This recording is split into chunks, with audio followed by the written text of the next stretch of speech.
Wajah-wajah predator anak. Predator anak memiliki berbagai wajah dan profesi. Pelaku rata-rata memiliki relasi kuasa dan dapat memanipulasi korban ataupun masyarakat umum. Banyak yang tak menyangka, dengan wajah dan profesinya, mereka bisa menjadi pelaku kekerasan seksual terhadap anak. Pelaku bisa orang tua korban, guru dan pekerja di lingkungan sekolah, pengelola panti asuhan, rohaniwan atau mereka yang bekerja di tempat ibadah, dan banyak lagi. Pelaku tidak selalu laki-laki atau berorientasi seksual dengan sesama jenis.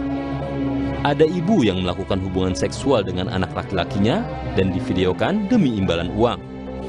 Ada laki-laki pengelola panti asuhan ternyata predator bagi anak laki-laki asuhannya. Ada pendamping anak altar atau misdinar yang ternyata memangsa anak-anak yang ia dampingi. Anak laki-laki dan perempuan sama-sama rentan menjadi korban. Kasus pemerkosaan belasan santriwati di Bandung, Jawa Barat beberapa waktu lalu misalnya dilakukan oleh pemilik pondok pesantren. Kasus serupa di luar negeri yang baru-baru ini membuat mata publik dunia terbelalak, ada Sean Combs atau Puff Daddy yang memangsa anak-anak hingga orang dewasa, laki-laki atau perempuan dari kalangan artis juga musisi. Puff seorang musisi, produser, filantrop, orang kaya raya, dan berjaringan luas. Kasus ini mengingatkan pada Jeffrey Epstein, ahli keuangan kaya raya dengan jaringan para politikus dunia.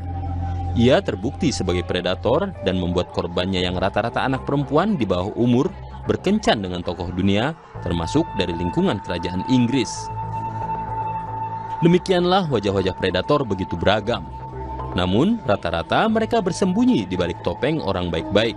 Dengan jeratan di media sosial dan berbagai hal di dunia maya, bujukan, serta manipulasi seperti iming-iming diberi uang, dipenuhi kebutuhannya, dilindungi, pelaku menjerat korban. Kalau tidak menurut, pelaku mengancam mencabut semua fasilitas, menyebut tidak akan ada yang percaya pada omongan anak kecil, miskin, bahkan akan dibunuh. Oleh karena itu, korban anak yang belum memahami dirinya dieksploitasi dan dimanipulasi sering kebingungan. Emosinya tak menentu. Ada kecenderungan ia mengulangi kejadian yang menimpanya kepada pihak lain dan pada akhirnya menjadi seperti pemangsanya. Predator anak harus dilihat sebagai masalah sangat serius karena dampak buruk bergandanya bisa meluas berkali-kali lipat. Memutus siklus predator ini dapat dimulai dengan penegakan hukum tegas dan berat terhadap pelaku. Mendengarkan suara korban dan tuntas merehabilitasinya dengan bantuan para ahli. Melacak keberadaan korban lain untuk semaksimal mungkin mendapatkan penanganan yang sama. Setiap anak juga wajib dibekali pengetahuan apa yang boleh dan tidak boleh dilakukan orang lain terhadap pikiran dan tubuhnya sedini mungkin. Dengarkan dan percayai anak.